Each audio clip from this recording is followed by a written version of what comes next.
Morning, everybody. Good morning. Welcome to our Sunday morning sermonette, and we are so glad that you could join us this morning once again. Wherever you find yourself, grab yourself a cup of coffee because it's cold outside. I hope you're up. Obviously, you should be up by now. I know it's winter, and so the rain and in Cape Town has been crazy. And we thank the Lord for the rain. Our dams are getting filled, and the seed that we have planted in the ground is being watered. And you know, there's a song that says, rain only matters to those that have seed in the ground. And rain is a nuisance if you haven't planted anything. But for those of you that have planted in the season that you were in, and now in this new season of rain, we thank God that something great, some great harvest, or we can expect a great harvest from a great God. Amen. Amen. Did you know that we're nearly halfway through 2021? Wow. Almost. We are in May next month, a couple of days away. We'll be in June, and that's like 6 months into 2021. And we made it. We were persistent. We were consistent. And you know, and that is what's amazing about the God whom we serve. And so, you know, just to sorry to interject, many times, you know, when you enter into a year like 2021, you enter not knowing what to expect. You enter sometimes with negative thoughts about what lies ahead. But you know, you just have to sit down right now, right there where you are, look around you, or look within you, and simply say, look what the Lord has done. Amen. You know, God has taken us through many a season. He has never seen the righteous forsaken. He has never left us alone. He's always been there. And this morning we are going to be talking about God's timing, God's way, and God's will. God's will. Yeah. You know, and you know, there is something about prayer that is so powerful. Yeah. You know, prayer unlocks doors. Prayer changes everything. And we just want to talk to you about, you know, doesn't matter how long you've been praying for something, believing God for something, that God's timing, God's will and God's way will prevail in that situation. You know, the Bible says in Micah chapter 7 and verse 7, it says, but as for me, I watch in hope for the Lord. I wait for God, my Savior. My God will hear me. And I want to encourage someone out there this morning. You know, maybe you have been praying so much about the situation that you only have a whisper left. But I want to let you know that God hears that whisper. That God says to you, you know, I wait for God, my Savior.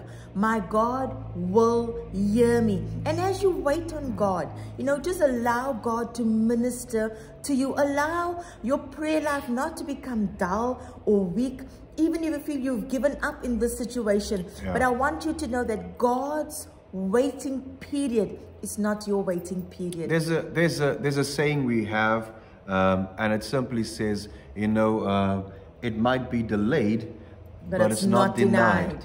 And so just because what you've asked God for, there might be a delay. You might feel as though, Lord, I want it now. Because I think that sometimes, you know, we live in this microwave society where we want it now. We don't even want to wait 2 minutes for our 2-minute noodles. So we live in a society where everything needs to be now and it needs to happen now.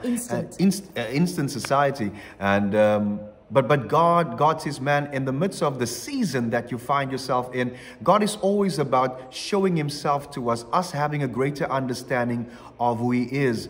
And so God's timing is perfect. In actual fact, Ecclesiastes 3 and verse 18, let me just read a portion of it. It says, you know, for everything there is a season, a time for every activity under heaven, a time to born, a time to die, a time to plant, a time to harvest, kill, and time to heal, a time to tear down, and a time to build up. And there's a number of things listed down there. God's timing is perfect, and God is a God of seasons. But the most important thing about the season that you are in, doesn't matter what season it is there, you might be in a tough season in your family. You might be in a tough season in your finances. Maybe a season of grief where you've lost something or someone. Maybe there's been a season of unemployment, a season of just turmoil in your life. But the Bible says right in Ecclesiastes 3 that God is a God of season. every season has an expiry date. That's right. Just like it's been raining in Cape Town, and it might say 100% rain, but it doesn't say the storm is lasting forever. It's just for a short period of time. But what you do in the midst of that season is what determines how long you are in that season. That's good. God wants to teach you something in the season that you are in. So you might be there and you might not have employment. God says it's just a season. Stay faithful to me. As Pastor Janine said, keep praying, keep trusting in God. Call forth those things that are not as though they are. You might be in a season of your marriage where there's a little bit of uneasiness, and it's not what it used to be, but it's just a season. A season of grief, a season of what we would say loss. It's something might have been taken away from you, but it's just a season. There is no storm that lasts forever.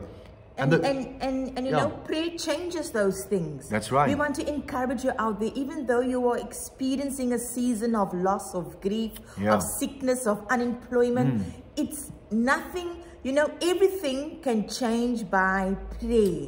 You know, having fervent prayer. Yes, having persistent prayer. And that is why, you know, I say, even if you only have a whisper, God still hears you. He hears your heart's cry.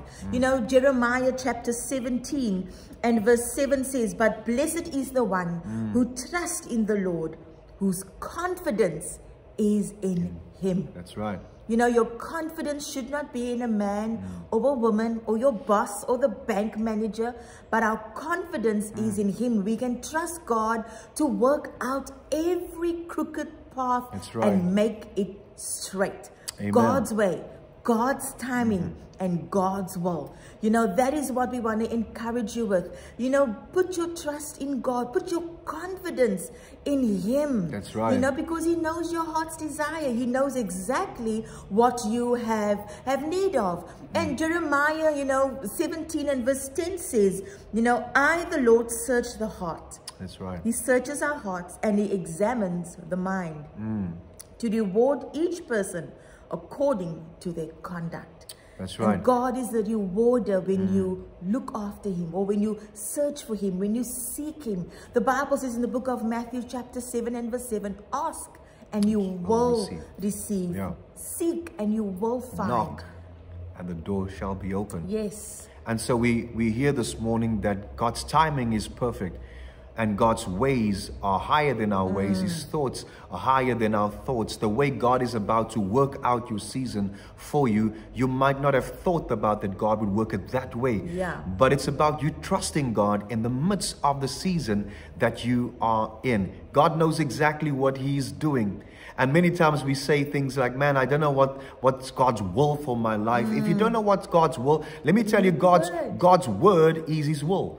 You know, go and read his word in the midst of the season that you are in. And we all are in different seasons. Even the two of us, we are in a different season to what you might be in. But where we are at right now, we have one function, one purpose, and that is to grab hold of the word of God and speak God's word over the season that you find yourself in. Speak a word over your family. Speak a word over your children, over your finances, over whatever the situation is, because God's word shall never return void unto him, but it shall accomplish that which is set out to accomplish. And we want to encourage you with that this morning, that God's word works. It works. It's his way, it's his timing, and it's his will. Our responsibility is simply just to trust in him no matter the season. He'll place you in a storm, but believe this, that he's in the boat with you. You don't have to be afraid. Don't jump ship. Stay calm. God is in control.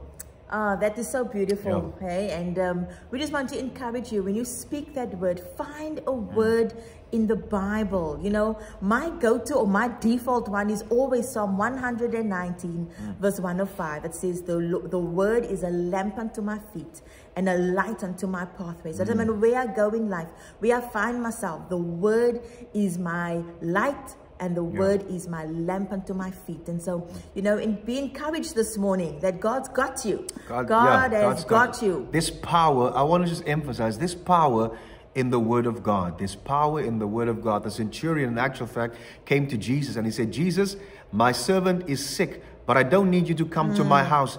Just speak a word. Yeah. Just speak a word. And that's the faith the centurion had in Jesus, in the word and in the word of Jesus. And so I want to encourage you with that. Your flesh and your own mind and emotions might say one thing, but grab hold of God's word and say what God says, believe what God says, and you shall have what God says you will have. And amen. You know, we can go on and on, but as always, we encourage you to get back into church. I know there's talk about, you know, third waves and all these kind of things, but you know, the church in Good Hope Christian Center, doesn't matter what campus you go to, we exercise all those COVID protocols. We sanitize, we use a great hygienic fogging system as well to make sure our place is up to what it should be. You know, we're following all the sanitizing protocols and all of that. It's a safe place. And we want to encourage you to come to the house of God. Yes. Don't stay away. Yes. And we love you. We would love to see you. And there's such a great anointing once again when we all come together and worship God and pursue Him and seek Him in our song and worship to Him. And we want to say thank you to all of you who continue, to support us. Your generosity, is really, we want to say thank you from the bottom of our hearts. Yes. You know, thank you so much for your continuous your continuous support and generosity. You know, if you would like to give this morning and you're unable to come to the church, you can just go to our website and go to www.ghcc.tv/giving and just follow all the prompts and you can give right there where you are. God bless you. God we bless love you. you. Thank you. We Stay hope to warm. see you soon. Yes. Bye. See you. Bye-bye.